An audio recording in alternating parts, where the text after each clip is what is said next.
a partir de informações de pessoas que não foram presas em situação de flagrante, não havia flagrante nenhum com eles, né?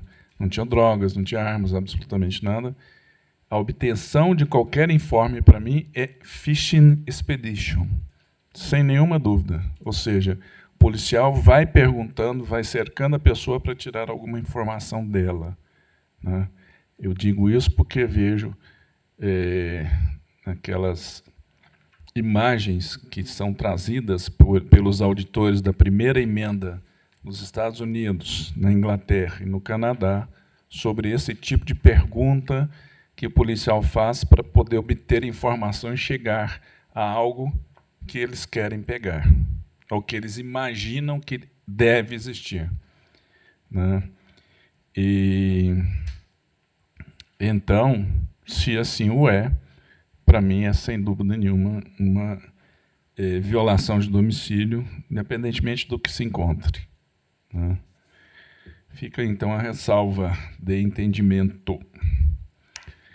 Muito bem, doutora Nayara, eis aí o resultado da Câmara, seja sempre bem-vinda, muito boa noite, doutora. Obrigado, viu? Até outra oportunidade. Até a próxima. Número 25, habeas corpus criminal de Paraúna, 607150719, também desembargador Gustavo, paciente Vilmar Correia, esse não foi, não? Não? Acho que é o nome do advogado. Paciente Vilmar Correia, impetrantes, Dr. Wallace Pires de Castro e doutora Ellen Carla Mota da Silva. Doutora, tem algum deles presente? Boa tarde. Boa noite, excelência. Doutora Wallace, tudo bem? Como vai? Eu saí do escritório, mas estou aqui no carro, aguardando. Ah, tá bom, doutor. Não tem perigo aí, não? Sei não. Tem não? O senhor está em Paraúna? Estou em Paraúna. Ah, tá. Não, aí não tem perigo, não. Tranquilo. Aí pode largar o carro destrancado com a chave na ignição que ninguém leva. Pode. Minha sogra fica brava, que eu largo os carros de fora. Muito bem. Doutor Wallace, a indicação é no sentido de ouvir Vossa Excelência. Então, está com a palavra para a sustentação oral. Obrigado, excelência. Eu achei que o desembargador Gustavo Dalu ia já antecipar o voto favorável, a concessão. Mas quero aproveitar esse momento de distração, ser bem sucinto. Aqui trata de um HC, e reitero meus cumprimentos às suas excelências. E aqui trata-se de um HC com o intuito de conceder a prisão domiciliar ao hora paciente, ele que se encontra recluso, somente ele, os corréus já foram soltos, restando tão somente ele. Aqui deu ensejo a uma operação aqui na cidade de Paraúna, onde o paciente ele foi preso, foram encontrados poucas porções de cocaína, não foram muitas.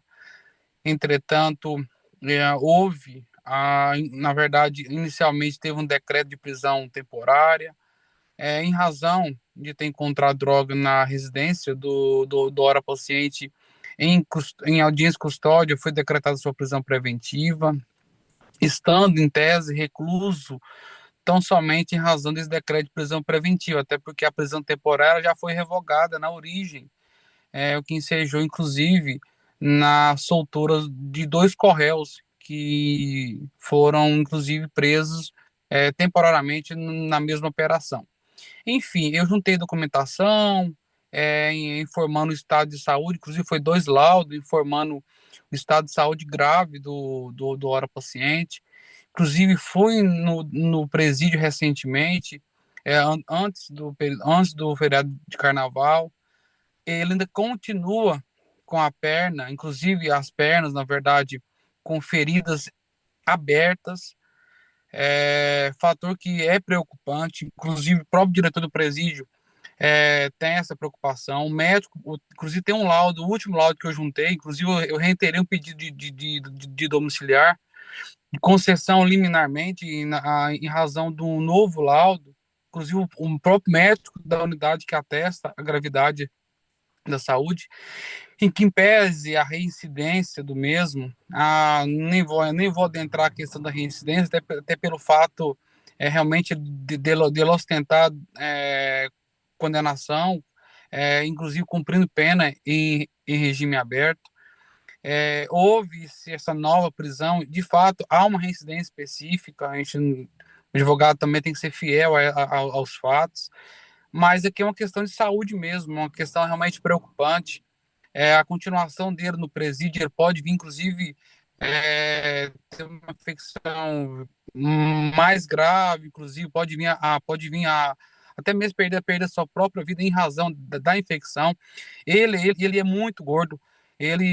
Quando ele foi preso, ele estava com quase 180 quilos, e tudo isso agrava o quadro de saúde dele, além da ferida, do quadro crônico, tem a questão de diabetes, enfim, realmente é uma situação triste, entretanto está recluso, e a defesa requer tão somente a concessão da domiciliar, perpetrando inclusive o uso de tornozeleira, se for necessário, a fim de acautelar a ordem pública. Como requer nesse sentido, muito obrigado e uma boa noite, e devolvo a palavra à sua excelência. Obrigado, doutor. Com a palavra, eminente relator. Obrigado, senhor presidente. É uma situação envolvendo tráfico de drogas, associação para o tráfico. Ele é tido aqui como participante dessa organização estruturada, liderança, responsável pela distribuição das drogas na região. Tem uma preventiva, está bem fundamentada, e a gravidade concreta também está demonstrada. Há um pedido de prisão domiciliar e que ele teria essas necessidades, contudo a juíza que fundamentou muito bem a decisão com relação a essas situações, demonstrando que há possibilidade de atendimento, que não é que seria a possibilidade de atendimento, que as situações todas têm que ser levadas ao responsável pela custódia na prisão, se porventura atestar ou tiver alguma documentação no sentido da impossibilidade deles fornecerem algum tratamento ou de remediá-lo, aí sim é um caso de análise da domiciliar, mas que apesar de alegar ter uma doença grave, não demonstra impossibilidade de tratamento adequado no ambiente prisional. E por essa razão eu estou também compreendendo da mesma forma do juiz, e estou aqui então conhecendo e denegando o habeas corpus.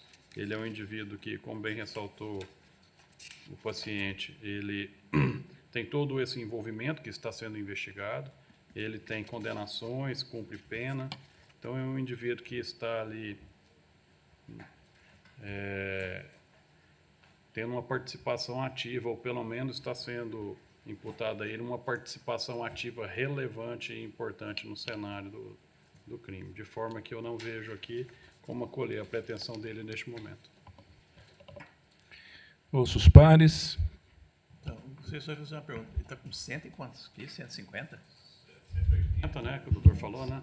180 quilos. Quase 180 quilos, quando ele foi preso. Agora está em uns 160 quilos. Deixa eu sair aqui, está no escuro aqui, doutor, excelência. Não seria o caso de conceder com tornozeleira? Inclusive, os laudos que eu juntei, o próprio médico atesta a gravidade, inclusive o ambiente do presídio que está prejudicando a saúde dele, a perna, principalmente as pernas. Mas a grande questão que envolve ele é a questão do tráfico, é de ser líder, de participar da distribuição. Então, um domiciliar para ele, isso não vai inibir ele não protege ou resguarda a ordem pública. Então, os requisitos da preventiva, na minha ótica, eles estão presentes. Se for uma questão de impossibilidade de tratamento no ambiente prisional, eu acho que é o caso de reapreciar a questão, mas até o momento entendo que ainda é possível essa... Aí nós vamos esperar piorar? Será que é o questionamento? Não, eu acho que, assim, a partir tem a demanda, tem assistência. A assistência é inadequada, aí é o caso de reanalisar o pedido. Mas imagine, desembargador, uma pessoa com esse peso, 170, 180 quilos, uma cela, nós conhecemos esses presídios todos precários, né? Banheiro, certo? Vaso, né? Acho que tem esse lado da questão da dignidade humana, e eu acho que seria... E ele é reincidente no tráfico, não? Também no tráfico.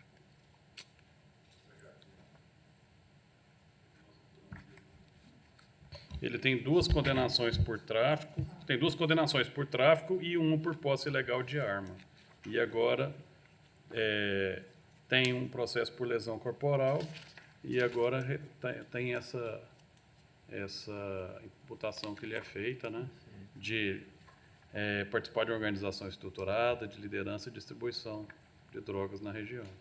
Essa é a grande preocupação. Não, presidente, eu vou acompanhar com essa preocupação, mas infelizmente... Muito bem. Eu compartilho dessa preocupação, desembargador, mas assim, mas é um voto que não fecha as portas. Havendo um fato novo, uma nova situação, permite uma reavaliação por parte não só do juiz, como que da corte também. Preocupação. Muito bem.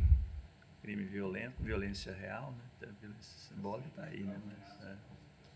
Mas, tem isso. Muito bem. Doutor Wallace, a resolução, então, da Câmara é no sentido de conhecer e denegar a ordem. Nos termos do voto do relator. Boa noite, doutor. Seja sempre bem-vindo. Obrigado, excelência. Até outra ocasião. Voltamos ali no 23, desembargador Sival. Habeas corpus criminal de Goiânia, 6067466609. Relator do desembargador Sival, paciente Chanter Huxper Luiz Cardoso. Impetrante sustentante, doutor Márcio Luciano da Rocha. Doutor Márcio. Encontrei na sala. Ele esteve presente naquele momento, né, que acabou deliberando por decidir o caso mais tarde, né? Estamos aqui, então, desembargador Sival. Aqui é tráfico de drogas, e ele sustenta que direito a responder o processo em liberdade e que houve invasão de domicílio. Basicamente, são esses 2 pontos. Em relação à prisão preventiva, restou prejudicada a pretensão porque foi concedida na origem.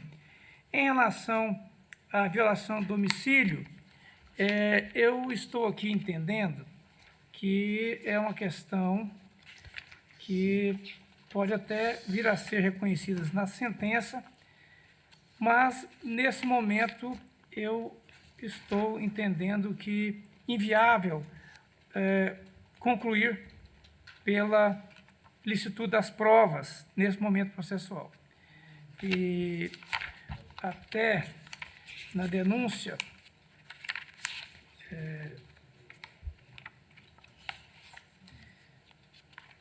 faz alguma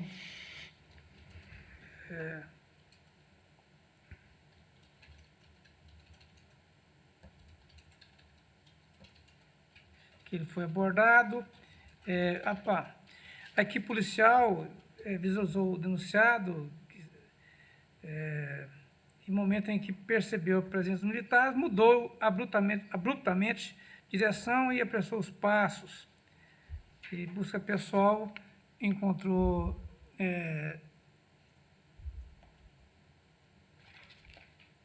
na busca pessoal, o denunciado trazia a quantia de R$ 1.315, notas em tese falsificadas. Em seguida, o denunciado informou que na sua residência... Bom, essa é uma questão que, se tinha ou não drogas na residência, naquele contexto, eu estou me reservando a examinar durante a aprovação da sentença, eventualmente, se condenado. Esse é o meu voto. Decidem os pares. Acompanho. Eu faço as ressalvas de sempre, né? Vamos para o número 27. Tomou nota? Número 27, habeas corpus criminal de Goiânia, 503551.06, relator o desembargador Wilde. Paciente Gustavo Martins dos Santos, impetrante, doutora Gisele Pérez de Quinta Soares e doutor Gabriel Queiroz Bernardes. Doutora Gisele, boa noite. Como está? Tudo bem? Boa noite, excelências. Tudo bem, graças a Deus. Muito bom. Doutora Gisele, a palavra está com Vossa Excelência para a sustentação oral. Obrigada. Cumprimento o excelentíssimo desembargador presidente, no qual eu estendo meus cumprimentos ao desembargador relator, demais membros da Câmara e Ministério Público, o meu boa noite. Excelências, aqui eu serei pontual na delimitação deste habeas corpus, porque aqui não se discute, né, a presença ou a ausência dos requisitos do artigo 312 do Código de Processo Penal. Há um HC próprio para o mérito da preventiva, já pautado para a próxima sessão. Então, o que a defesa traz hoje a esse egrégio tribunal é uma ilegalidade formal e absoluta no ato de descumprimento da prisão, que manteve o paciente em paradeiro desconhecido por 72 horas. O contexto aqui, excelência, ele é específico e ele merece a atenção dessa corte. O paciente Gustavo, ele foi preso em 13 de novembro de 2025 por força de mandado de prisão temporária, expedido no bojo da denominada Operação Espectro. A prisão temporária, ela foi regularmente prorrogada por mais 30 dias e durante o curso dessa prorrogação, a própria autoridade policial chegou a se manifestar pela conversão da custódia em prisão preventiva. Ocorre que o prazo da prisão temporária, ela se exauriu em 12 de janeiro de 2026, sem que houvesse uma decisão judicial convertendo-a em preventiva.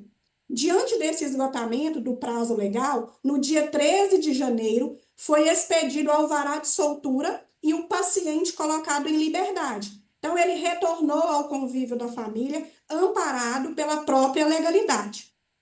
Excelências, somente em 16 de janeiro sobreveio uma decisão decretando a preventiva do paciente, quando já não tinha mais título prisional vigente e ele já estava em liberdade há 3 dias.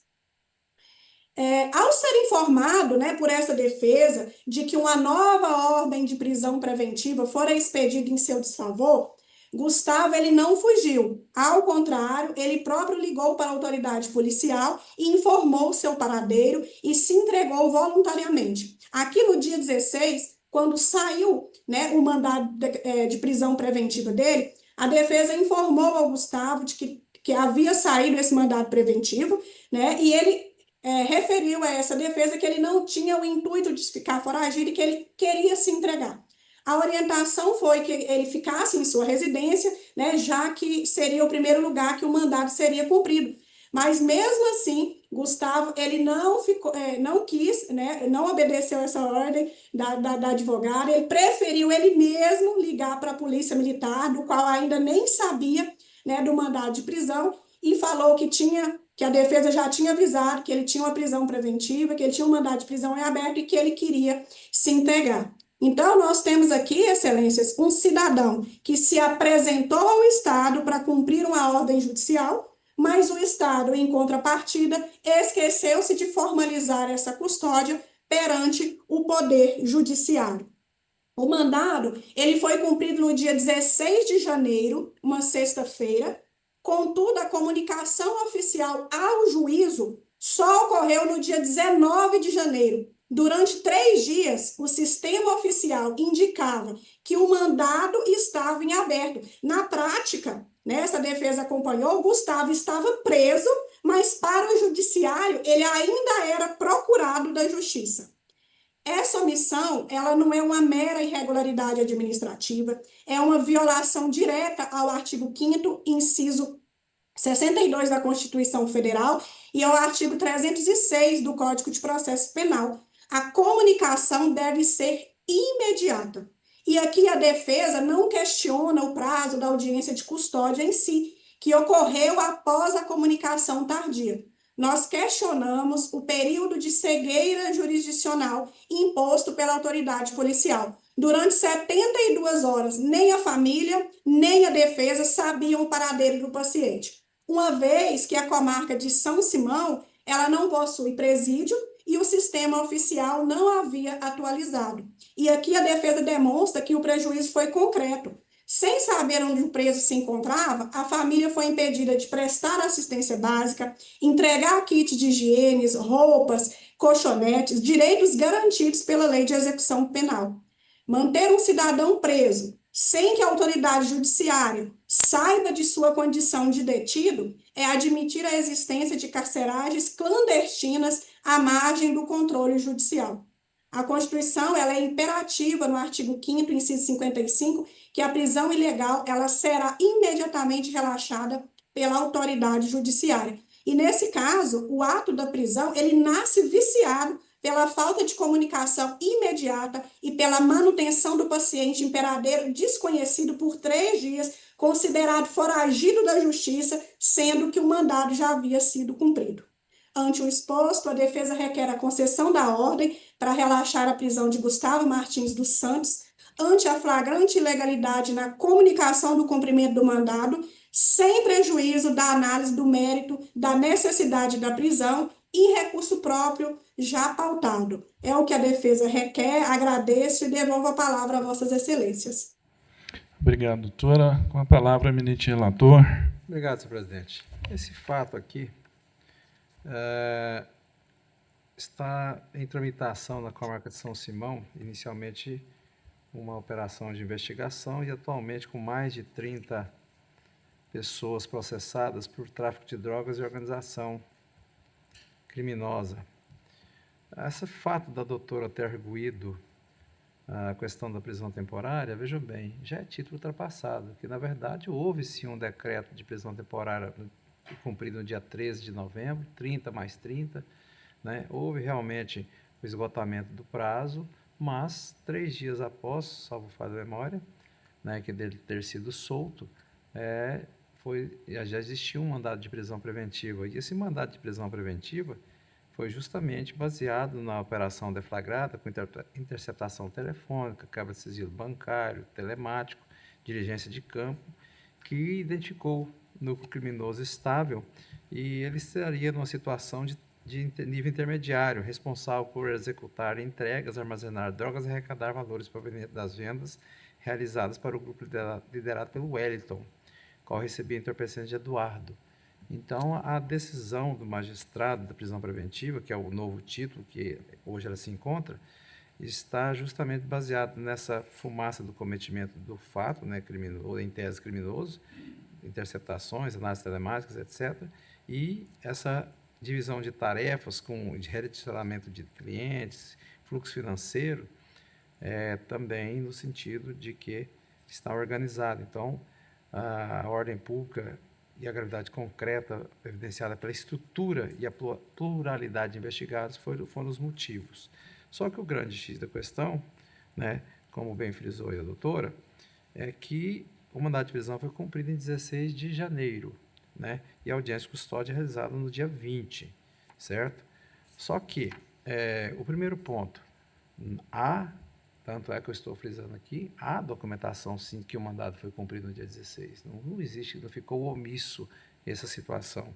O que ocorreu é que realmente a audiência foi realizada, como foi na sexta-feira, houve problemas de comunicações, isso existiu, e o magistrado, no dia 20, o magistrado competente analisou expressamente a regularidade do cumprimento.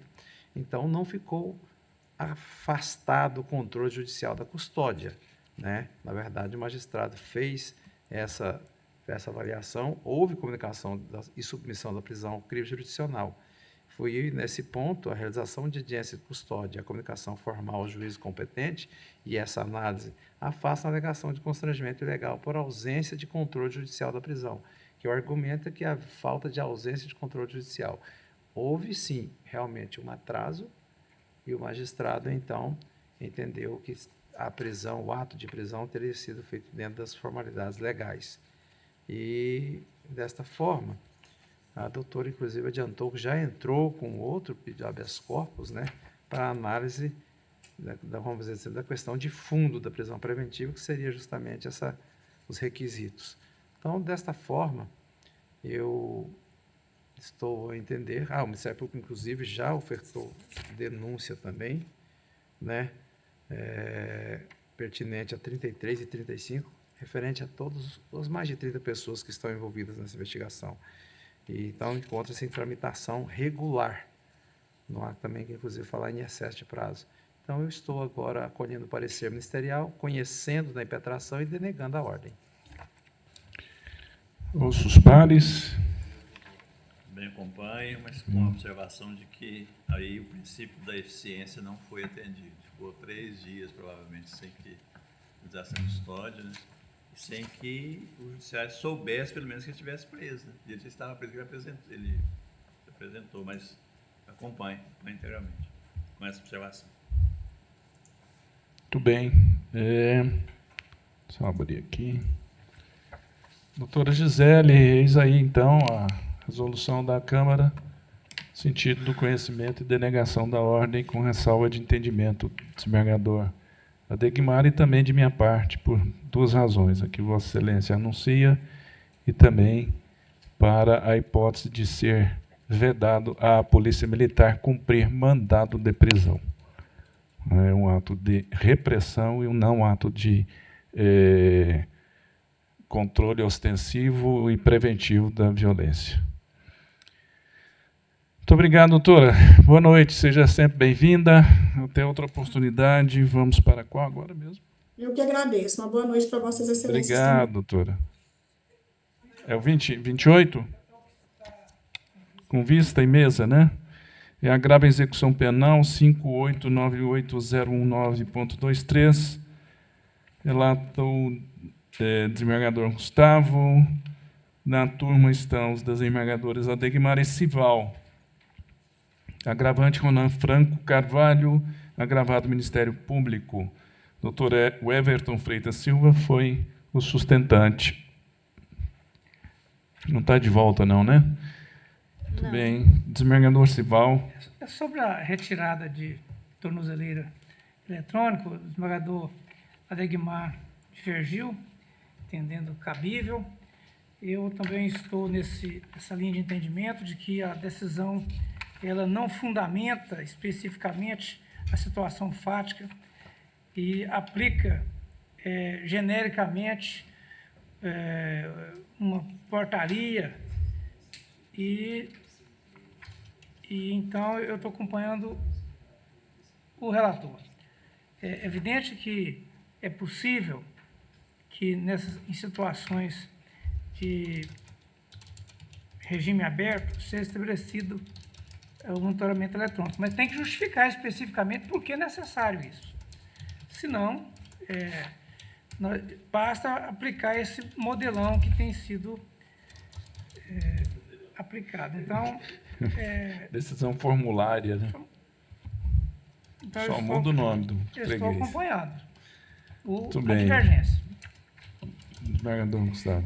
Entendendo inobservado o dever de motivação das decisões judiciais. Esse tem sido o entendimento da 4ª Câmara. Deixa eu só fazer uma consulta informal aqui aos demais. Eu entendi, sim. Já tem decisões anteriores nesse sentido. de que a monitoração eletrônica ela pode existir, né, que faz parte do pacote de produto, mas já voltamos uns 2 ou 3. Mas essa decisão ela tem que ser devidamente fundamentada, principalmente porque ela é uma decisão de forma excepcional. Eu vou ficar com vista aqui um instantinho. Tá. Eu vou ficar aqui. Está com vista aí em mesa, né? Muito bem. Então, o 7 da adiada agora. O 7 da pauta de adiados, que é o outro habeas corpus, desembargador Sival, relator. Isso. Daqui de Goiânia, 60618000.68, relata o desembargador Sival, paciente Anderson Francisco da Silva Filho, impetrantes Dr. Fernando Valadares Campos e Dr. Divino Diogo Suzano Leite. Com vista ao relator, após ter votado acolhendo o parecer ministerial, conhecendo da ordem em parte, nesta intenção denegado. Acompanhado pelos postos desembargadores Wilde e Gustavo, e Adegmar, né? E voto divergente de minha autoria, que compreendi pela concessão da ordem com o relaxamento da prisão. Foi presente, com sustentação oral, o doutor Alain. Então, os autos estão com vista ao desembargador Sival. Microfone, desembargador. Votado pela denegação, aquele caso de tráfico de drogas, organização criminosa, associação para o tráfico e lavagem de capitais. Aí o desembargador presidente, Adriano Pinhares, entendeu que a falta de desmembramento implicava desídia judiciária, na medida em que, se feito o desmembramento, certamente não teria implicações no caso concreto, na tramitação do caso concreto, porque são 8 acusados, defensores distintos, pedidos de renúncia e subestabelecimento. Só que, na verdade, é certo que já está preso há 353 dias. Mas ele, naquela ocasião, foi ventilado que havia apenas uma prisão. Mas, na verdade, tem mais. Tem um réu chamado Vitor Hugo, que também está preso, além das 2 outras que estão em domiciliar. Assim, eu reafirmo que a complexidade, 8 volumes, pluralidade de réus, 8 acusados com defensores distintos, pedidos de renúncia e subestabelecimentos, a quantidade de crimes também, formam um contexto em que eu estou ainda denegando. Lembrando que o processo está na fase de alegações finais e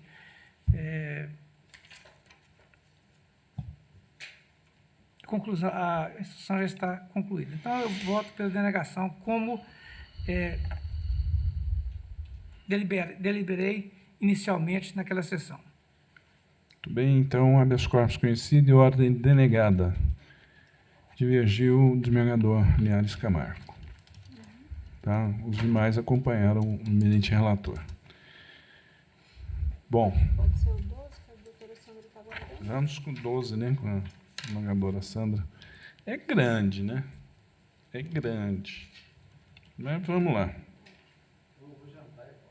Tá. Até porque eu acho que já está chegando Você assim. vai em casa, né? No limite, né? Você vai lá na sua casa primeiro, permanecer. né?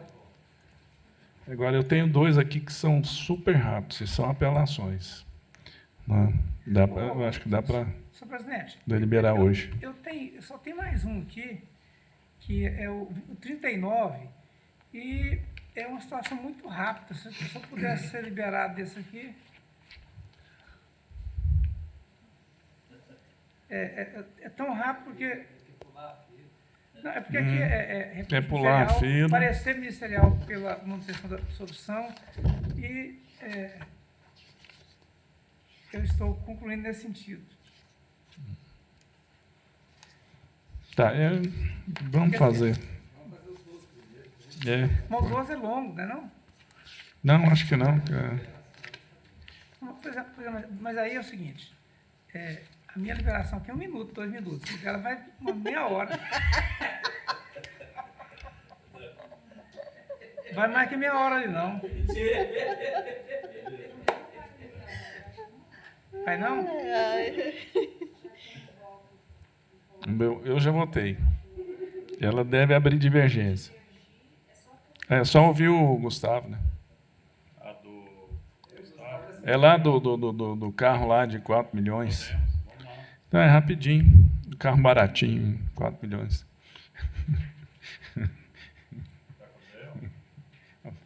Um Rolls Royce. Presidente, eu vou... Peraí, vou anunciar. Apelação Criminal de Goiânia, 5494093.14, de minha relatoria, revisão da desembargadora Sandra, vogal do desembargador Gustavo, os advogados o advogado que fez sustentação oral foi o Dr. Marcelo Vinícius Vieira, e desde 22 de janeiro, o caso aguarda desate. E na sessão extraordinária do dia 4 de fevereiro, deixa eu me ver aqui, é isso mesmo. Eu proferi voto conhecendo do apelo e provendo para absolver, com voto divergente da desembargadora Sandra, que conheceu e desproveu, e está com vista ao desembargador Gustavo. Obrigado, senhor presidente. Eu fiquei com vista para analisar a situação, é um caso interessante. Há uma condenação por estelionato, né? A situação foi o seguinte, analisando as provas dos autos, o que nós observamos? Que a condenação deve ser mantida e que eu estou acompanhando a desembargadora Sandra e pedindo venha a divergência, e explico. O apelante, ele tinha um veículo e vendeu um veículo de grande valor, um Rolls Royce, para Maurício. Maurício pagou 5 milhões no veículo e pagou no início de...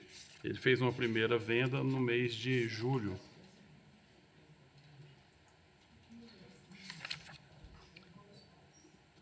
E então ele vendeu, e de Maurício ele também adquiriu outros 2 veículos. Pois bem, quando chegou por volta de outubro, novembro, ele ofereceu esse mesmo veículo para a vítima, Hugo. E o que aconteceu? O Hugo, então, ele tinha uma fotografia e ele tinha um documento do Detran de que o veículo estava no nome dele. Eles já faziam negócios, já existia uma relação comercial entre eles, assim, de cliente, uma relação de negócios, e ele, então, comprou esse veículo do apelante, pelo valor teria combinado de pagar 2 milhões e depois mais 2 milhões quando vendesse o veículo. A vítima chegou a pagar 1 milhão para o apelante. E na data aprazada para receber o veículo, ele disse que não poderia entregar porque precisava de fazer um recall no veículo. Aí, quando venceu outra data, não, eu estou com um litígio aqui conjugal e tal, tem um bloqueio, eu vou precisar resolver essa questão aqui. Ele aguardou mais um pouco. E aí, diante dessas situações, a vítima já havia pago uma quantidade de 1 milhão, ele foi atrás. E o que ele verificou? Ele foi procurou o advogado Aí depois, numa terceira contato, o advogado já notificou a vítima, informando que ele estava sem condições de devolver o dinheiro, porque a vítima queria receber o dinheiro de volta, e que tentando propor um acordo, uma confissão de dívida, alguma coisa nesse sentido. Pois bem, ele foi procurar o apelante em São Paulo, não encontrou com o advogado dele, lá ele propôs para ele parcelar essa dívida e tudo, aquela questão, aí ele foi atrás e encontrou o veículo, e foi investigar a vítima. Encontrou o veículo sendo anunciado numa garagem. Quando ele foi lá nesse local, viu que o veículo era de Maurício, e que ele havia vendido esse mesmo veículo, o apelante havia vendido esse mesmo veículo no mês de julho para Maurício.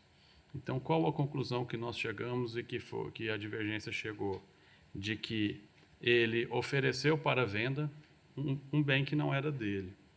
A defesa, o que ela alega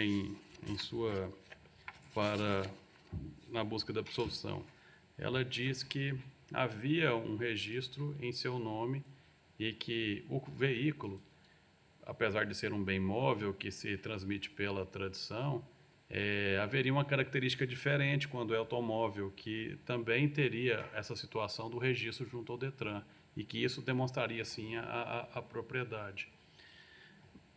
Maurício, que foi quem adquiriu o veículo em primeiro lugar, ele, ao perceber que o veículo estava em nome, porque ele fez a transferência corretamente, fez o pagamento, quitou os 5 milhões, recebeu as chaves, recebeu o veículo, esse Maurício, que é um terceiro, passou o veículo para o nome dele e, posteriormente, ele percebeu que o veículo tinha voltado para o nome do apelante. E ele, então, registrou uma ocorrência na delegacia em São Paulo, e isso foi investigado, chegou-se a ouvir o representante lá do Detran, o despachante, mas não se chegou a uma conclusão de uma fraude, que poderia ser um erro ou uma fraude, mas durante o trâmite dessa investigação, houve a quitação. Houve a quitação de uma pendência de veículos que o apelante tinha comprado junto com esse Maurício, e a investigação foi arquivada porque não se constatou a fraude. Com base nessa não constatação da fraude, a defesa vem aqui e fala, olha, a investigação lá em São Paulo constatou que esse documento de transferência não foi obtido mediante fraude. Então, ele era o proprietário do veículo. Só que essa aparência registral em nome do apelante, ela não se verifica na prática. Ele não tinha posse do veículo mais. Ele já havia vendido para outra pessoa, para Maurício, e ele já havia quitado e transferido. Esse registro em nome do apelante foi um registro que ele pode ter sido por erro ou por uma fraude, apesar de não ter sido demonstrado. Ele não esclarece, quando foi ouvido o apelante lá na investigação em São Paulo, como que esse documento voltou para ele. O despachante também não esclarece como essa situação se deu da transferência. Não há um esclarecimento a respeito dessa situação de como o veículo voltou a ser registrado em nome do apelante. O fato é que, em dezembro, após essa venda para a vítima, que essa venda do veículo sem a entrega teria ocorrido, em dezembro, o ora apelante, o veículo foi transferido de forma definitiva para Maurício, mas transferido de forma definitiva no registro, que na verdade ali não foi um ato de liberalidade na nossa ótica por parte do apelante, foi na verdade um ato de confirmação do negócio anterior que já havia acontecido, do pagamento, da quitação, da entrega das chaves e do veículo. Portanto, a conclusão que cheguei, e que foi a mesma conclusão que a desembargadora Sandra chegou, a divergência, é no sentido de que o ora apelante vendeu algo que não dispunha, vendeu algo que não estava em sua posse, e vendeu algo sabendo que não era e não lhe pertencia, para obtenção de vantagem. Quando ele recebeu os valores O interessante é que a investigação estava pendente em São Paulo. Quando ele recebeu os valores da vítima, 1 milhão, no mesmo dia ele quitou uma dívida junto com o Maurício. E aí, na sequência, a investigação ela foi arquivada. Então, o que se observa é que, com grande probabilidade, o fruto dessa venda, a segunda venda do mesmo veículo para a vítima, foi utilizado para a quitação de outras dívidas, com a dívida junto com o Maurício. É inequívoco que Maurício permaneceu na posse do veículo e nas chaves. A alteração cadastral da propriedade junto ao Detran ocorreu à revelia da vontade do adquirente originário, no caso Maurício. Em momento algum passou o documento, transferiu, desfez o negócio com o apelante. Foi uma venda concretizada. E não há uma explicação razoável para esse documento ter sido novamente, a propriedade desse veículo junto ao Detran ter sido retornada para o ora apelante.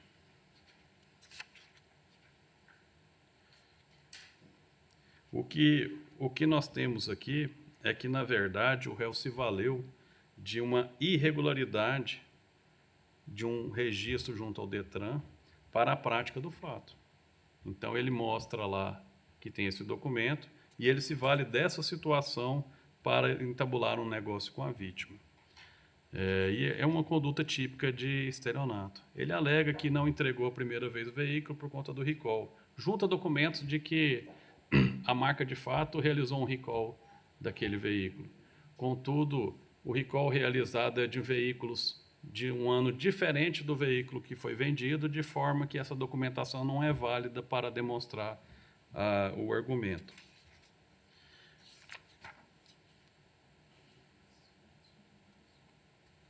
O que nós temos aqui é uma situação em que as justificativas apresentadas foram artificialmente construídas pelo apelante, que sempre que protelava a entrega do veículo, o que ele buscava, na verdade, era manter a vítima em erro e operando como um instrumento de manutenção da fraude. Tem uma situação interessante que traz um processo em que o apelante busca demonstrar demonstrar que ele estava na posse do veículo quando ele vendeu. E ele junta uma foto nas razões da apelação, com a data em que a foto teria sido tirada e o local na garagem da sua residência, para demonstrar que na data em que ele vendeu, ou próximo à data em que ele vendeu o veículo para a vítima, o veículo estaria na sua posse. E ele tem uma ata notarial que descreve a fotografia, a data da foto e tudo. A ata notarial, ela registra o que está sendo, o que ele vê, mas ela não é capaz de atestar a veracidade daquelas informações. Tanto é que hoje a gente sabe, e nós fizemos essa experiência lá no gabinete, se você pegar uma fotografia com aqueles dados informativos ali de local, o dia e hora, você consegue alterar. Nós conseguimos fazer isso lá. Você muda a data, muda e coloca em cidade que você quiser. Então você pega e fala assim, ó, uma foto minha que eu tirar aqui agora, eu consigo colocar ela com a data de um mês atrás, lá em São Paulo, no horário tal. E eu posso muito bem levar isso num cartório e pedir para fazer uma ata notarial, e ela vai descrever o que ela está vendo. Ela não é capaz de dizer se houve alteração, adulteração ou não. Então, essa fotografia ela não é suficiente na nossa ótica para demonstrar a posse do veículo, que é inequívoca, que já havia sido vendida, que estava com o Maurício. A vítima chegou a solicitar uma foto, e essa foto foi a mesma foto que ele mandou, juntou aqui nas razões, mas era uma foto antiga no veículo.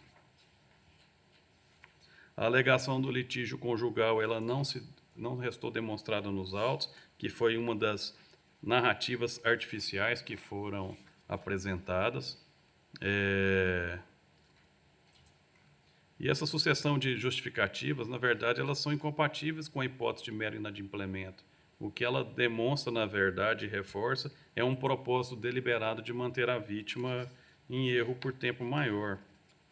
E já para chegar à conclusão do voto, porque eu vou chegar na mesma conclusão da divergência, é no sentido que nós identificamos 6 pontos aqui que demonstram, para demonstrar a distinção de um mero inadimplemento civil para o estelionato e a demonstração inequívoca do dolo. O primeiro diz respeito ao momento e à natureza do dolo. O dolo no estelionato ele é antecedente. A oferta do bem, o que aconteceu aqui no dolo antecedente? Ele ofertou um bem que já não estava mais na sua disponibilidade. Ele sabia que não estava na sua disponibilidade. Ele já havia alienado esse veículo para o Maurício. Ele tinha conhecimento dessa circunstância e mesmo assim realizou a operação. Utilizou-se de uma aparência registral irregular, que seria esse registro do Detran, para iludir ou induzir em ou eu esqueci aqui a expressão.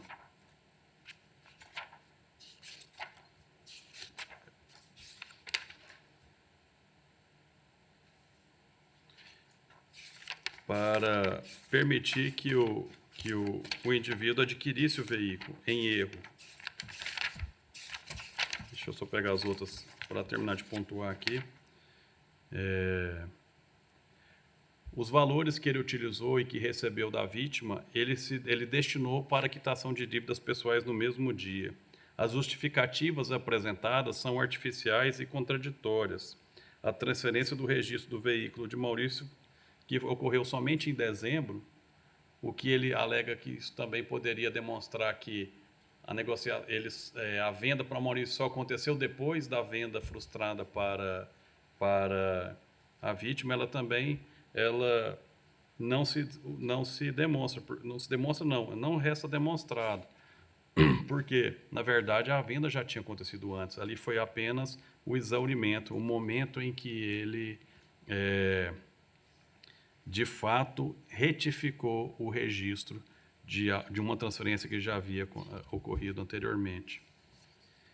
A vítima relata uma pressa na obtenção dos valores por parte do réu e uma ausência de contrato formal, envio de fotografias antigas e depois a impossibilidade de devolução e inadimplemento total. Aquele que contrata de boa fé, ele age de uma forma diversa. O que se observa aqui é que ele valeu-se da sua condição de conhecido e parceiro comercial da vítima para induzi-la em erro, sem intenção de cumpri-lo, a fim de receber a vantagem ilícita. Na nossa ótica, é inequívoco e está demonstrada a prática do estelionato, do parágrafo 2º, inciso 1, tal qual a divergência havia apontado. Então, eu peço vênia ao relator para acompanhar a divergência neste processo. Muito bem, então ficamos... apelação conhecida e desprovida nos termos do voto da revisora, no que é acompanhada pelo desembargador Gustavo, vencido o relator que aprovia para absolver o apelante. Doutor Marcelo Vinícius, quando eu passei a palavra ao eminente desembargador Gustavo, eu não houvera visualizado a presença de Vossa Excelência conosco. Receba os cumprimentos, saudações, as boas-vindas e aí o desate do caso, né, pelo menos nesse primeiro momento. E seja sempre muito bem-vindo, doutor. Tá? Muito obrigado, muito boa noite. Até outra oportunidade.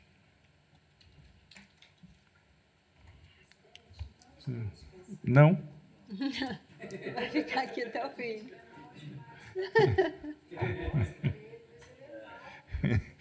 Você não esperou terminar? Não tem problema. Vamos na extraordinária. Vamos ver a quantidade, talvez a partir das 13 horas. Porque eu estou com o seguinte plano, vejam bem, os colegas. Faltam só 5 advogados presentes, né? Tem um do Cival, 2 meus, que o julgamento é super rápido, aqueles de anulação por algema durante as audiências do seu julgamento. Né? Está lembrando? Não? Tem 2 aqui. Os 2, o mesmo problema. Eu e o desembargador Cival estamos convocados para o fórum especial. De manhã? Segunda-feira. É pela manhã? A convocação aqui. Bom, e aí o que eu estava pensando, já é tarde, 9h30 da noite, eu estava pensando assim, nós ouvíssemos as sustentações orais e aguardássemos para a sessão da segunda-feira, a deliberação, porque aí os advogados que permaneceram seriam prestigiados, que acho. Segunda-feira... Acho que em 30 minutos nós resolvemos. Já estamos aqui 9h30, 10 horas. Às 11 horas, nossa convocação. Então, acho que às 13, será que Não, Eu acho que- não vão ter dificuldade, né, até as 13? Talvez, né? Porque a pauta lá é assuntos administrativos e... Natureza jurisdicional também, administrativos. Se eu não posso prever com segurança, mas eu tenho a impressão que é aquela questão da resolução do CNJ. Vê para mim, os advogados presentes, quais são os deles? Senhor presidente, com licença, eu sou um dos advogados presentes. O meu peço escusas por me dirigir a Vossa Excelência, mas é só porque o meu seria uma sustentação em contrarrazões. Eu sustento pela apelada. E aí eu não sei se é o caso de sustentar ou não, só para auxiliar esta douta presidência. Muito bem. Eu vou verificar, doutor, eu vou ver quais estão presentes para a gente fazer a detecção aqui caso a caso, tá? Tá. 34, do 38, do 39, 41 e o 16 da diada. 34, O 34, 38. doutor Igor, 38, doutor João Neto, 39, doutora Daniela, 41, doutor Antônio Carlos e o 16, doutora Poliana. Muito bem. Tem. Qual é o seu que tem 39? 39, doutora Daniela.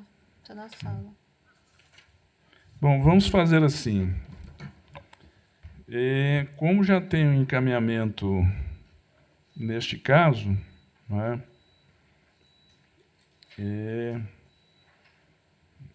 Eu vou anunciar o 39, até em prestígio às mulheres presentes, né? A doutora Daniela, a doutora Poliana também está aí todo dia conosco. Mas já a ouvimos em mais de uma ocasião. Vamos então abrir a palavra para a doutora Daniela, que provavelmente não terá o que sustentar, né? Vamos lá. É o processo de apelação criminal de Araçu, 5994519.55. Relator, desembargador Sival, eu sou o revisor. Vogal, desembargador Wilde. Apelante, o Ministério Público. Apelado, Átila Alves da Trindade. Advogada presente, a doutora Daniela Cardoso Chiarini. Muito bem. Desembargador Sival. Aqui uma sentença condenatória relativa a tráfico de drogas, apreensão de 142 gramas de cocaína. A tese da defesa foi de que a diligência policial caracterizou ilicitude probatória por violação domiciliar, e foi absolvido. O Ministério Público recorre e o parecer do Ministério Público é no sentido de manter a sentença absolutória.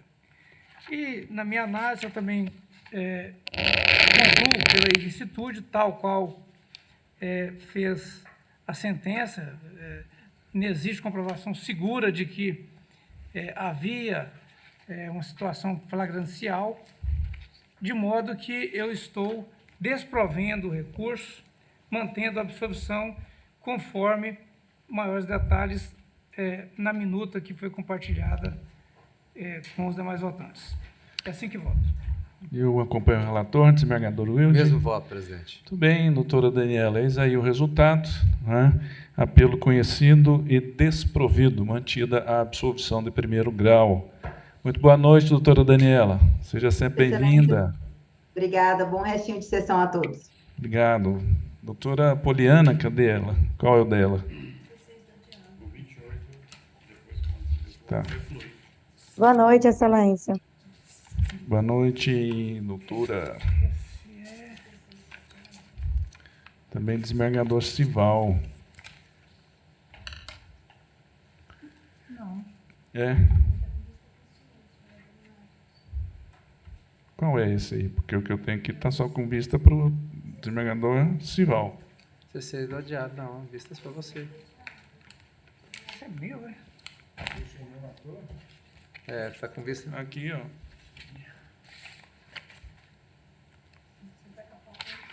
Doutor, se me permite, ficou com vista para o doutor analisar a negativa de autoria, caso ficasse vencido na tese de nulidade pela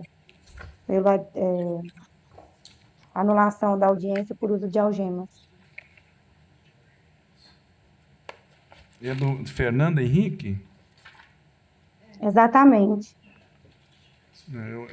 É que a pauta que eu estou aqui a primeira pauta é a provisória. Eu também não estou com esse aqui.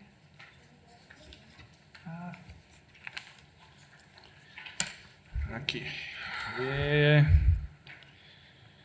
Eu vou atender só mais esse e o resto a gente faz as sustentações orais para ir embora.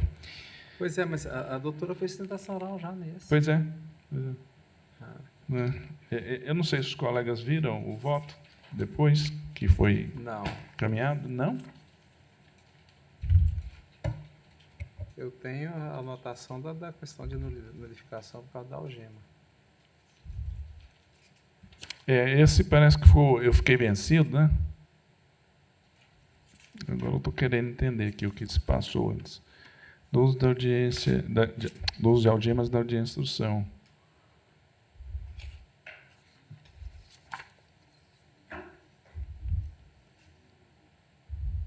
Tá. Lembrei. Apelação criminal de Uruaçu 586902.11. Sou o relator, revisor desembargador Wilde, vogal desembargador Gustavo. Apelante Fernando Henrique Corrêa dos Santos, apelado Ministério Público. Advogada presente, doutora Poliana Cádia Melo Matos Milhomem. Após sustentação oral, eu fiquei com vista. Muito bem. Neste caso, vê-se que, em relação a esta preliminar de nulidade da audiência da instrução de julgamento e atos subsequentes,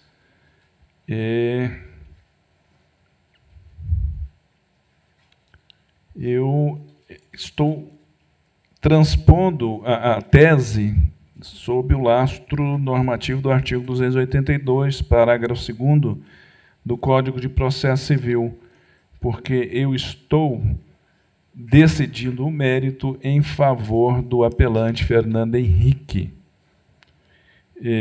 Superada essa questão da preliminar de ilicitude das provas por força do que decidido pelo Superior Tribunal de Justiça, que determinou o retorno dos autos para análise das demais teses defensivas, o Fernando Henrique pleiteia sua absolvição por inexistência ou insuficiência de provas para sustentar sua condenação. Compreendi que razão lhe assiste. Tem materialidade, sim, mas a autoria me pareceu frágil, não é? O acervo probatório colacionado aos autos no aspecto de seus aportes subjetivos, né? Em realidade, o que se observa é que a mais notável divergência está na descrição do local e nas circunstâncias em que se deu a abordagem, porque tem um policial que observou pela fresta de um portão existente em um lote abandonado o momento em que o Fernando Henrique haveria tentado fugir. No entanto, em realidade, esse tal portão no terreno baldio, ele inexiste, não tem esse portão no terreno baldio. O terreno é baldio mesmo, sem nenhum tipo de tapumes ou cercas que o circundem, né? Que o determinem os seus perímetros. O único portão existente é o da residência de sua ex-esposa, onde ele teria sido abordado. A versão dele encontra ressonância na análise das fotografias do local, né, demonstra ali uma construção inacabada de livre acesso, sem muros ou portões que impeçam o ingresso de quem quer que seja. Tem-se ainda, num segundo aspecto, né, que a suposta confissão informal do apelante não tem valor nenhum valor, né? Eu reitero aqui, enquanto eu ouvir de policiais militares, ou de policiais civis ou federais, que houve confissão informal, eu quero que ele prove que realmente o réu confessou informalmente, e não apenas me dizer. Grava, filma, é muito simples, qualquer um de nós pode fazê-lo, né? E, ademais, tem que ser sem nenhum tipo de constrangimento. O imóvel não tem nenhuma vinculação jurídica com o apelante, né? Ainda que fosse por intermédio de uma mera escritura, um documento, aqueles que eles costumam fazer de contrato de compra e venda, de posse, de lote, né? E, portanto, sem vínculo entre o acusado e o local em que foi encontrada a droga, né? Então, diante desse quadro probatório, eu volto àquela questão, né, de sempre, né, que no processo penal o que é relevante não é definir se alguém praticou um determinado fato, mas verificar, e o próprio nome já diz, vem de vere, né, de fazer a detecção da verdade, no sentido de que há prova legalmente apurada e detectável de que ele o tenha praticado. E isso, ao meu sentir, não resulta indene de dúvidas do acervo probatório colacionado aos autos. Por essa mesma razão é que, sob o lastro do artigo 386, inciso 7 do Código de Processo Penal, eu estou absolvendo o apelante, Fernando Henrique, da imputação que lhe foi feita, porque insuficientes as provas para a sua condenação. É como voto o desembargador Wilde. Eu estou pedindo vista, senhor presidente. Muito bem, doutora Poliana, fica com vista ao desembargador Wilde após voto de minha relatoria, e até porque parece que não foi compartilhado o voto, né? Foi um erro da minha assessoria não ter depositado o voto no nosso arquivo compartilhado, né? E aí eu peço escusas aos colegas, porque realmente fica difícil resolver só com essas breves considerações que trazemos, né, para ver se adiantamos, né, aí a resolução dos casos. Então, doutora Poliana, fica com vista ao eminente revisor, tá bom? Boa noite a todos. Boa noite, doutora. Seja sempre bem-vinda. Vamos lá, vamos ver quais mais estão presentes para terminar as sustentações orais. Estou vendo 1, 2, 3. 34.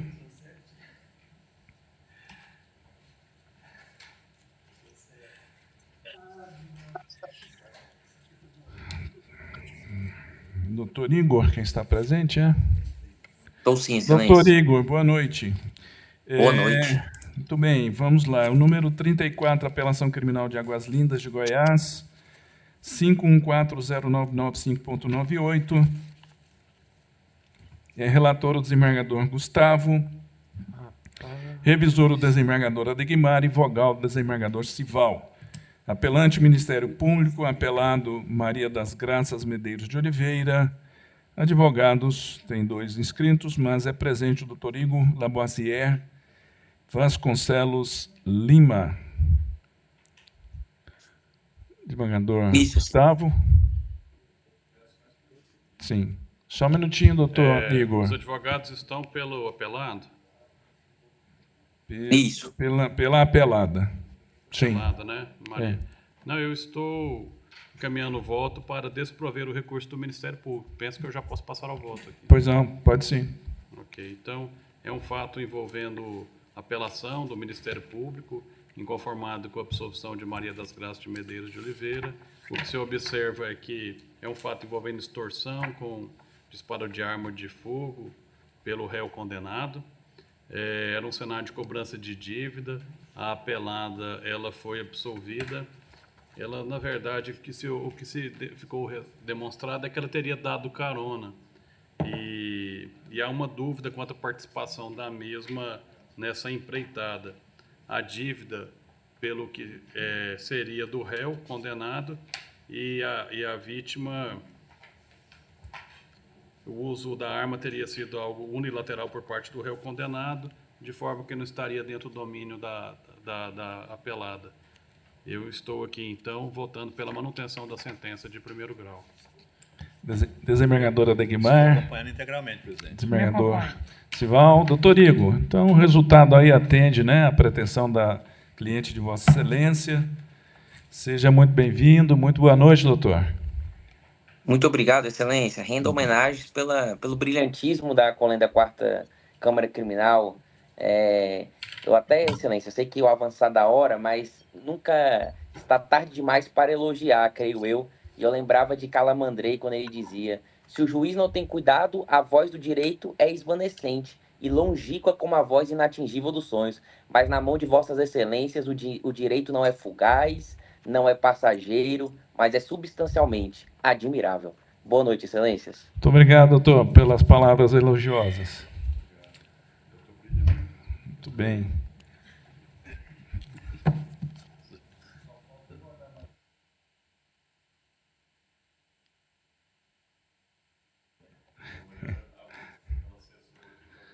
Bom, vamos lá.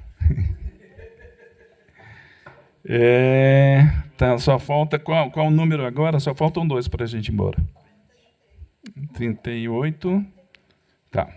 Os 2 são meus. Os demais que não estão vinculados, se quiserem ir, né, são desembargadores. Tá. Não, tem 2 aqui que eu queria ver se a gente resolve hoje ainda, que é aqueles da nulidade das audiências.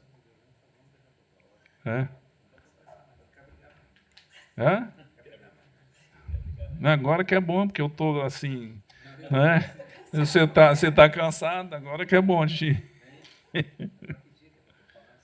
segunda-feira, acho que às 13 horas. É o 38 e 41 só, e o 28 28. Não, vamos fazer esse 28 aí rapidinho. Então põe às 13h30. 13h30, que aí dá tempo. Mas para o Gustavo é às 13, porque ele chega às 13h30. Obrigado. Você está calculando atrás. Só um minutinho. O desembargador Gustavo, né? quer refluir ali, ó. É o 28, ele está refluindo. É o agravo em execução penal 5898019.23. Vou tomar liberdade aqui para anunciar, presidente. Pode seguir, pode seguir. Que o desembargador, já foi anunciado. Adegmar apresentou a divergência, acompanhado pelo desembargador Sival. Eu estou aqui refluindo da minha posição, peço licença para adotar o voto e vou encampar, entendendo que a decisão não está fundamentada, e deferir o pedido. Não é procedente, né? Deferir o pedido apresentado no agravo de execução. Então, conhecido e provido, né? Conhecido e provido. Muito bem. A unanimidade. Decidido. Muito obrigado. O do 28. Obrigado, desembargadores Adegmar, Sival, pela compreensão, pelo esforço. E...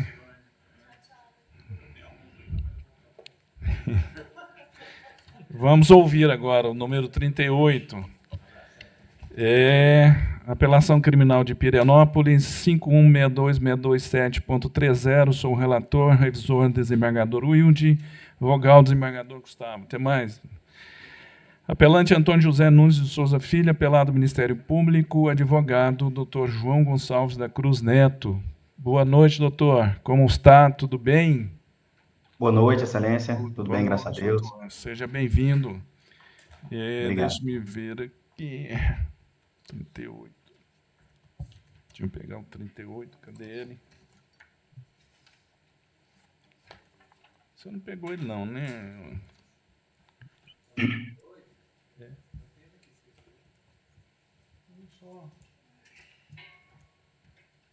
Aqui, puxei.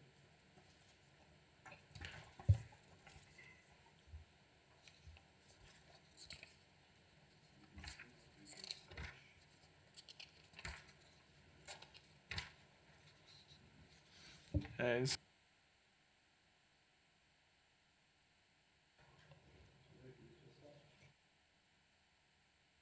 Um minuto só, doutor. Sim, excelência.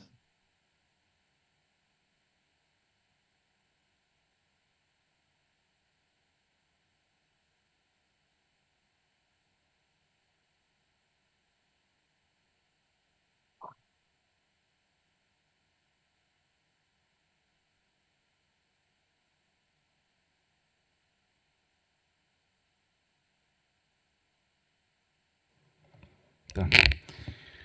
Muito bem, doutor. Já anunciado o processo, eu estou encaminhando o voto no sentido de reconhecer a ilicitude das provas e determinar o desentramento dos autos de exibição e apreensão, laudos periciais e sua inutilização para inexistente prova rígida e imune à ilicitude a respeito da materialidade, absolver o apelante Antônio José Nunes de Souza. Né? Em síntese, é certo que a busca pessoal e veicular elas não prescindem de fundada suspeita, né? Sob o lastro do juiz de probabilidade. E, na espécie, não havia a demonstração de circunstâncias objetivas e concretas que pudessem legitimar a intervenção de meras informações abstratas, denúncias anônimas não verificadas ou verificáveis, eventual histórico criminal precedente não configuram justa causa. Até porque, para saber se alguém tem antecedentes ou um histórico criminal, é preciso abordar. Né? Enfim, eu estou, então, indo nessa direção, no sentido de reconhecer a ilicitude e absolver o apelante, desembargador Wilde. Eu estou apenas fazendo a ressalva de fundamento, de entendimento, mas eu estou acompanhando Vossa Excelência.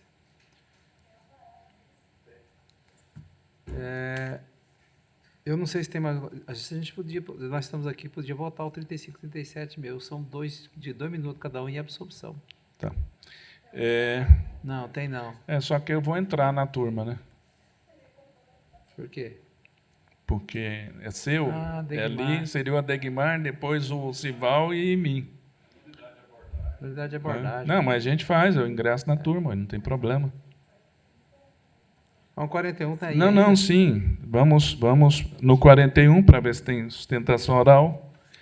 No 41 não precisa de sustentação oral, não, também. Esse aqui, era quase todo mundo algemado na audiência de julgamento sem nenhuma justificativa por parte do magistrado. 41. Muita gente. Bom, mas vamos lá, né? De qualquer maneira, pode haver divergência. Aliás, o doutor João, eu estou retendo Vossa Excelência aí, mas já está decidido, né? Ficou, então, absolvido o cliente Vossa Excelência, me saiu da tela aqui. Só uma observação, Excelência. Como tem mandado de prisão, tem prisão nesses autos, Vossa Excelência, no voto... Determinei a expedição de alvará de soltura, sim, doutor. Viu? Eu agradeço, então. Muito obrigado. Só não vai dar para cumprir hoje, né? Não. Tranquilo. Muito obrigado, então, e boa noite a todos, viu? Boa noite, doutor. Muito grato. Até mais. Vamos lá, então. O 41 é a apelação criminal de Goiânia, 5748.142.05, Sou o relator, revisor, desembargador Wilde. Primeiros apelantes, Romário Gil de Souza Nascimento e Ezequiel Queiroz Arcebias. Segundo, Arlen Tavares Ferreira. Terceiro, Manuel Messias da Silva. Quarto, Jefferson Maurício da Silva. Quinto, Hugo de Leon Galdino de Lima. Sexto, Iago Aparecido Costa Silva. Sétimo, Eduardo Barros Frazão. E oitavo, Danilo Borges dos Reis. Apelado Ministério Público. Advogados. Dos primeiros apelantes, do sexto e do sétimo apelantes, Dr. Kelvin Wallace Castro dos Santos. Do segundo apelante, Dr. Alisson Denner Andrade Alves. Do terceiro, Dr. Gilberto Carlos de Moraes. Do quarto, Dr. Lucas Wesley da Almeida Cavalcante. E do quinto, não tem oitavo. Do quinto, Dr. Antônio Carlos Ferreira Filho, que está presente. E do oitavo, Dr. Humberto Vasconcelos Faustino Porto. Vamos ouvi-lo?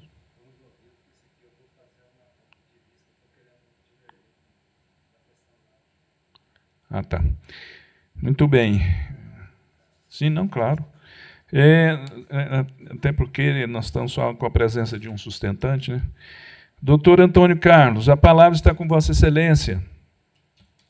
Obrigado, presidente. Boa noite a todos e a todos. Cumprimento Vossa Excelência, senão de cumprimentar o eminente revisor, desembargador Wilde, voto vogal, desembargador Dalu, ilustre procurador de Justiça para a Exceção, servidora, Valcivane, todos estão assistindo e recebem os cumprimentos da advocacia.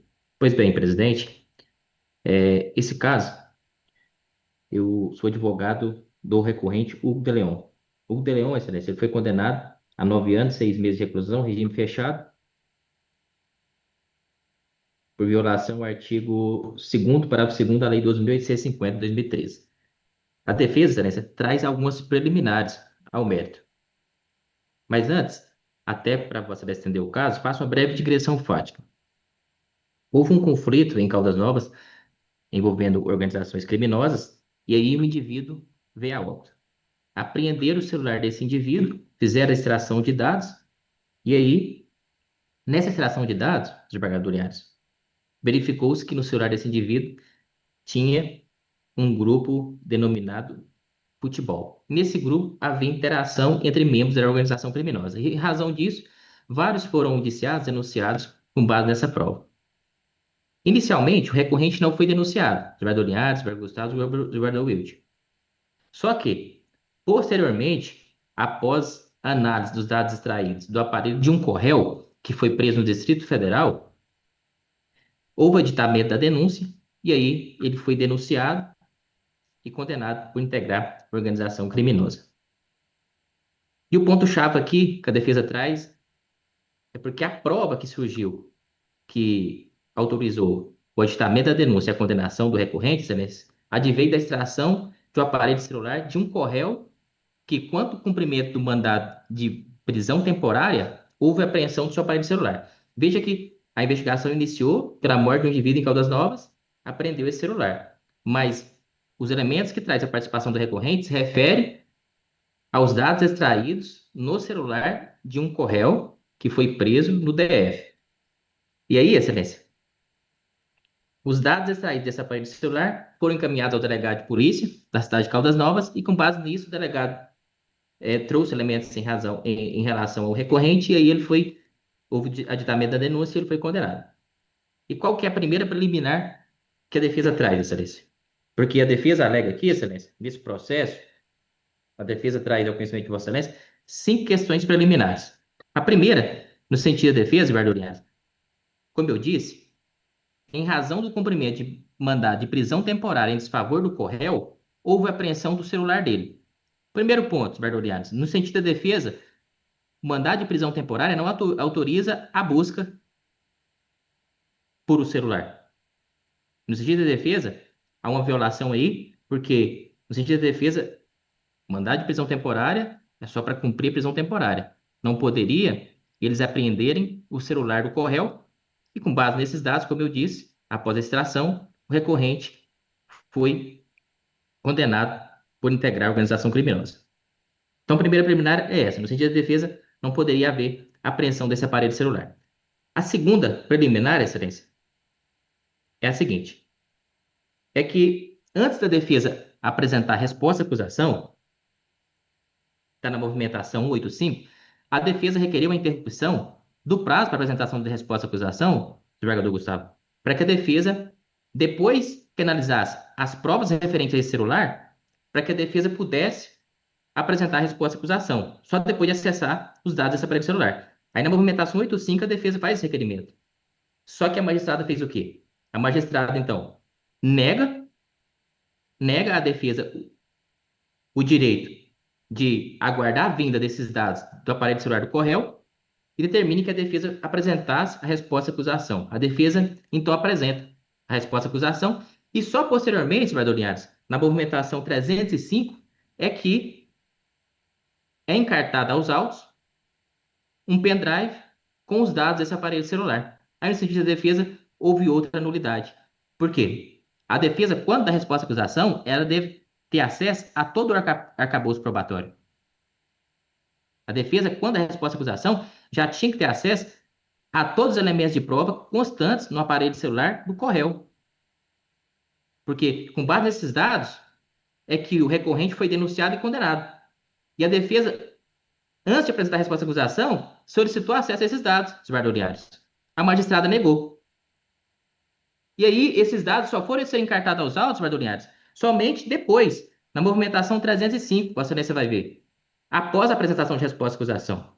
E aí, antes de iniciar a audiência, a defesa ainda insistiu nessa situação e deixou constando em ata que a defesa só teve acesso a esses dados após a apresentação de resposta à acusação. Portanto, essa é a segunda preliminar da defesa. A terceira preliminar que a defesa trouxe, desembargador Wilson, desembargador Gustavo, desembargador Linhares, relaciona-se ao cerceamento de defesa. E quanto ao cerceamento de defesa, são duas preliminares, desembargador Wilson e desembargador Linhares. E quais são? Na resposta à acusação, a defesa requereu que fossem ouvidos 2 delegados lá do Distrito Federal e o escrivão de polícia, que foram eles que participaram, um delegado participou da prisão do recorrente, apreendeu esse celular e passou para outro delegado esse celular. E o escrivão, ele fez uma certidão.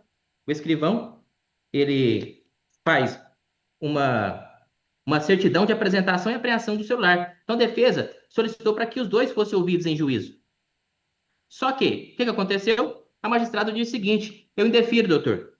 A magistrada disse o seguinte, abro aspas, a defesa não forneceu os contatos telefônicos das testemunhas em questão para que fossem previamente intimadas. Ora, eu tenho que fornecer o telefone do delegado de polícia para que ele seja intimado? O artigo 221, parágrafo 3º do Código de Processo Penal diz que, se tratando de servidores públicos, eles devem ser intimados mediante requisição à autoridade superior.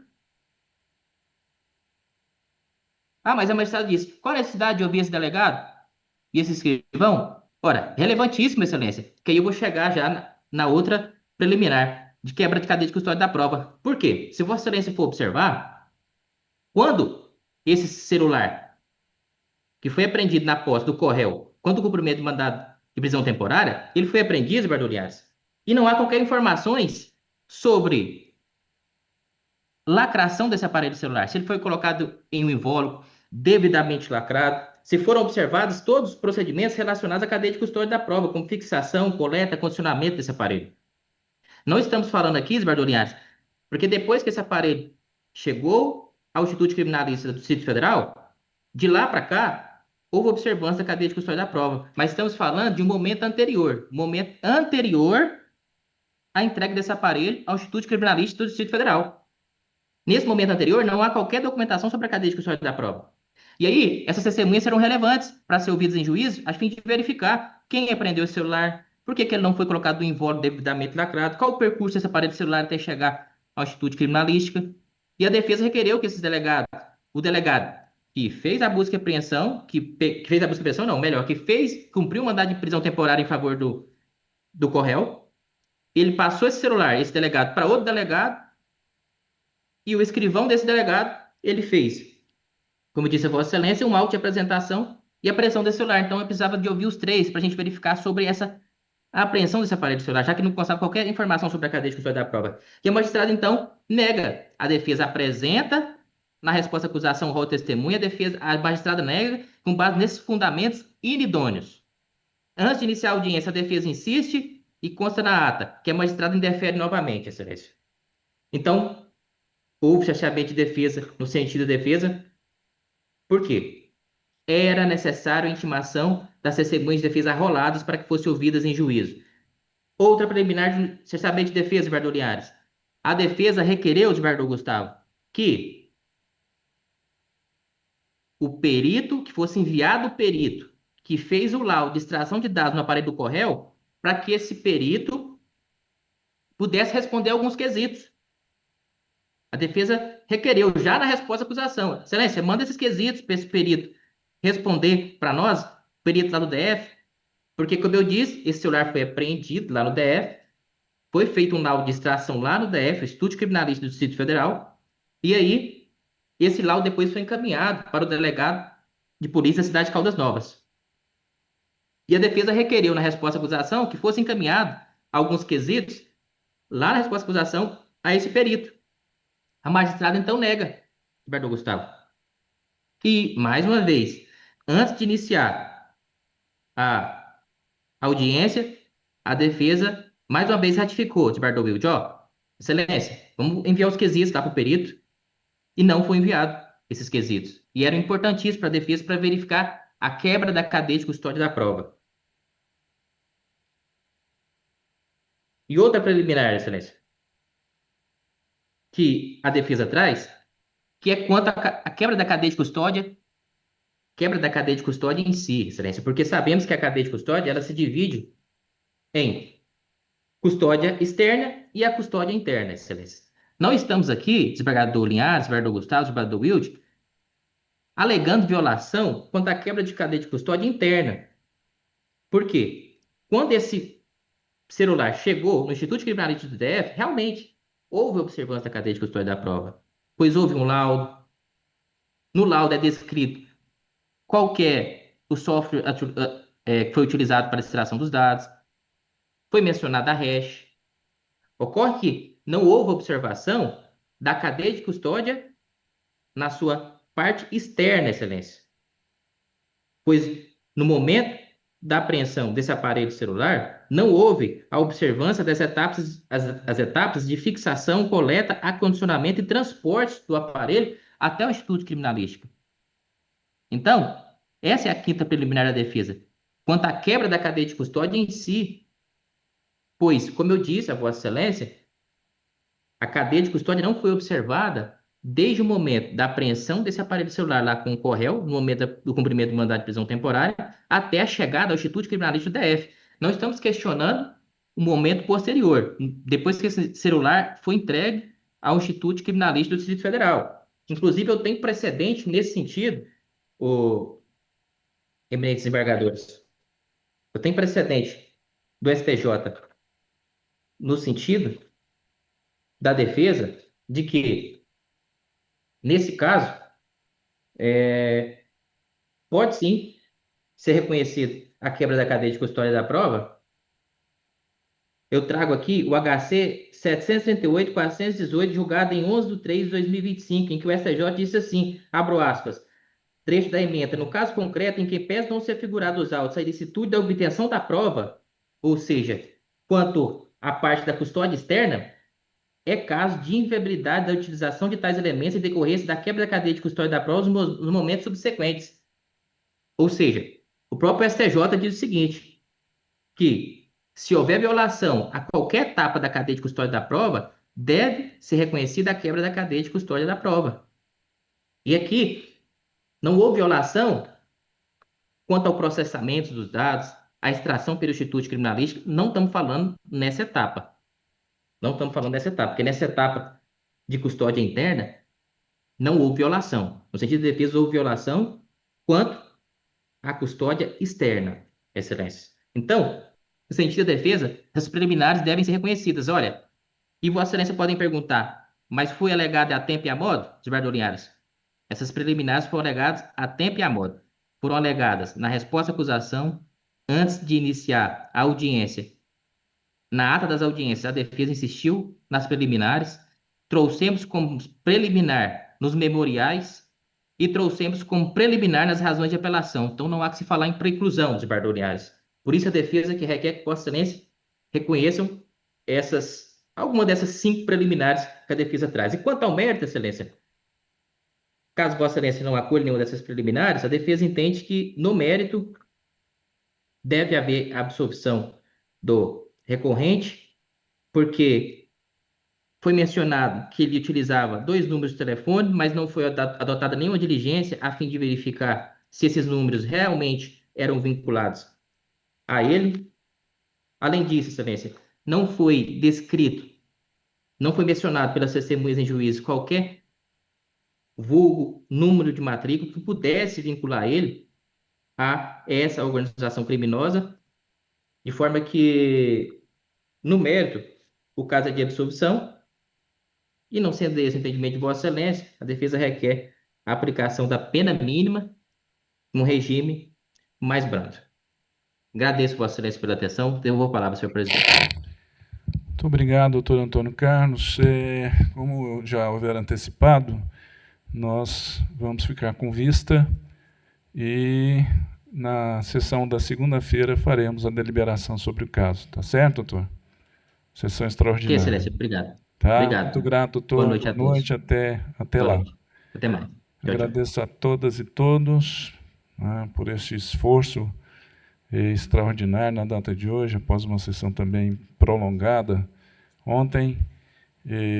Peço até escusas aos pares.